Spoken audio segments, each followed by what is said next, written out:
I, for the life of me, cannot stop making videos on this phone. I've probably made about 10 dedicated videos on the 12 mini, and I don't plan on stopping anytime soon. So in this video, I want to give you guys my long-term perspective on the iPhone 12 mini after having used it as my daily driver for the past 8 months. Yes, believe it or not, it's been 8 months since the iPhone 8 mini was released, so time sure does fly. The iPhone 12 mini is a fantastic phone. In fact, in my personal opinion, it's the best iPhone ever made to date, and let me tell you why. I love this phone so much, and it's not just because of the size.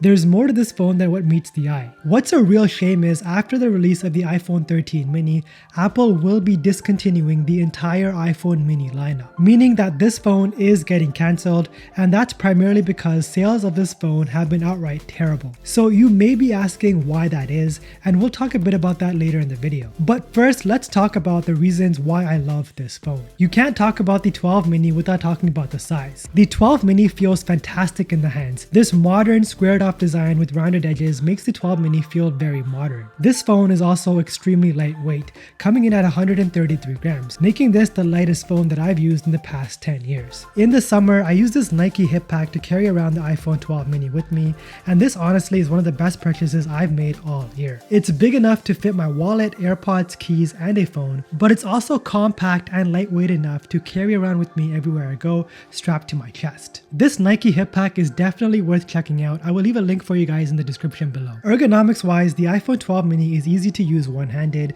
and over the past 8 months, I've become a pretty efficient texter with just one hand. Yes, the keyboard is a lot smaller on this 5.4-inch panel, so early on I did find myself making a ton of mistakes while typing. After a couple of weeks though, I did adapt to the smaller form factor, and now I can type out full paragraphs and reply to messages and emails by typing with just one hand. Unless you have giant mitts like Kawhi Leonard, you should be able to adapt to this smaller form factor rather easily. Whenever I have to go back to an Android device for review purposes, I just find the size to be awkward. Remember, back in 2008, a 5.4-inch smartphone was considered the norm, and over time, phones gradually began to get bigger and bigger. So for Apple to rewind the clock and revert back to a 5.4-inch iPhone was quite surprising for many, including myself. By the way, if you guys are enjoying this video, do me a solid and drop a like on this video and subscribe to the channel for more iPhone 12 mini content. I gotta give a shout out to our channel sponsor because without them, this video would not be possible. So major shout out to Casetify for sponsoring a portion of this video. I've teamed up with Casetify to get you guys 15% off their new lineup of leather cases. Casetify is hands down one of the best companies on the planet when it comes to smartphone cases, and let me show you guys why. Today with me, I have Casetify's lineup of luxe leather cases for the iPhone 12 mini. These are biodegradable, cruelty-free leather cases made from 90% recycled materials plus 100% recycled packaging. You'll love the textured grain finish of these cases because they look and feel like genuine leather. And the best part is this case is made entirely for you, but it is also eco-friendly. The inside of the luxe leather is a fiber suede lining.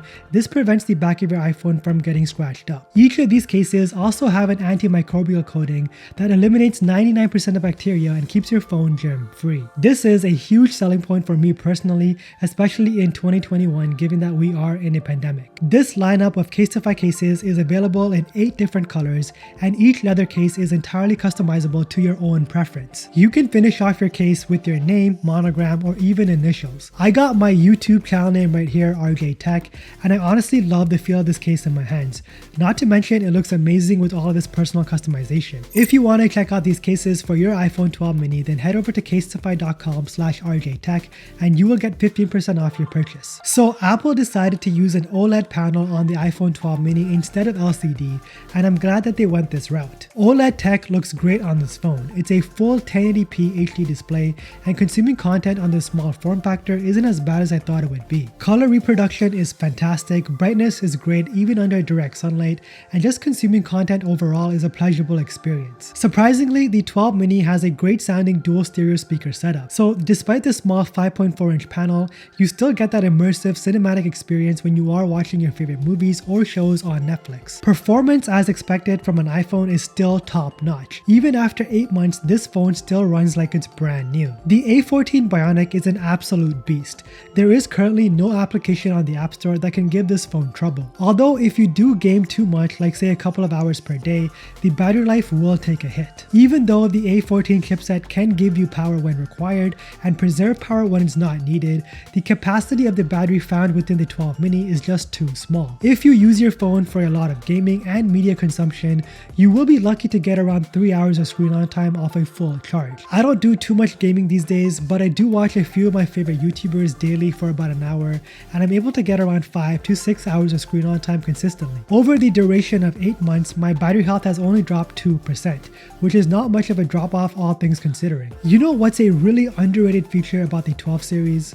MagSafe. I feel like MagSafe got a lot of hype early on for its potential, and then it sort of died off when MagSafe Accessories didn't come out quick enough. Well, it's been over 8 months now, and let me tell you, MagSafe tech is amazing. I use MagSafe for wireless charging every day, but there's also a plethora of unique MagSafe accessories now made by a lot of reputable third parties. This is one of my favorite MagSafe accessories. It's made by Spigen, and it's a MagSafe wallet that can hold up to 2 cards and can transform into a stand which holds up your iPhone in any orientation. It's quite the unique accessory that has found a permanent spot on the back of my iPhone. Also, with MagSafe tech, I never have to worry about battery life on my 12 mini ever again because of this thing.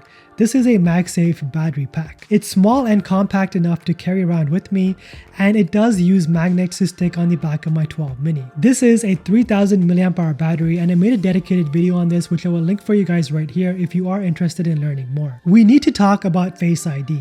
I was never a fan of Face ID, and the pandemic just amplified those feelings. To be completely fair, Apple did roll out an update where if you use an Apple Watch, even if you are wearing a mask, your iPhone will unlock. The issue is not everyone who owns an iPhone has an Apple Watch, so this is a temporary band-aid in my opinion. What Apple needs to do is introduce an under-the-display Touch ID sensor on the iPhone 13 mini. I truly do feel like Touch ID is the way to go. The Face ID experiment is now over. With the iPhone 12 mini, you get the exact same cameras found on the iPhone 12 and the iPhone 12 Pro minus a telephoto. Even on a smaller iPhone, Apple isn't compromising camera quality, which is just fantastic to see. It's a lot of fun to capture pictures on the iPhone 12 mini. I mainly just use the primary wide angle to point and shoot. I don't find myself in too many situations where I need to switch to that ultra wide, so my preference would have been a telephoto as a secondary lens. Although unlikely, I really want to see a pro version of the 12 mini featuring a wide, ultra wide, and a telephoto lens. I think that would be perfect. So with the iPhone 12 mini, Apple definitely went against the grain here. They decided to test the market and see if a small phone would sell well, and to everyone's surprise, sales of the iPhone 12 mini have been a major flop. And here are some reasons why I think that is. First off, it was already a given that this phone wouldn't sell well in the Asian market. That market is obsessed with big smartphones, so a phone the size of the iPhone 12 mini naturally wouldn't sell well. Secondly, the price. $729 is actually quite fair for an iPhone of this caliber. The thing is, small phones have this common perception of being inferior. The average consumer probably has no idea that the 12 mini comes with the A14 Bionic and has the exact same cameras as the bigger iPhone 12 and 12 Pro. I still think the 12 mini is a fantastic buy, and if you were hesitant on picking up this phone before, I hope this video does give you some reassurance. Don't forget to check out our channel sponsor Casetify. You do get 15% off on the purchase of these leather cases. As always, thank you so much for watching, and don't forget to flex with your miniature phone tech.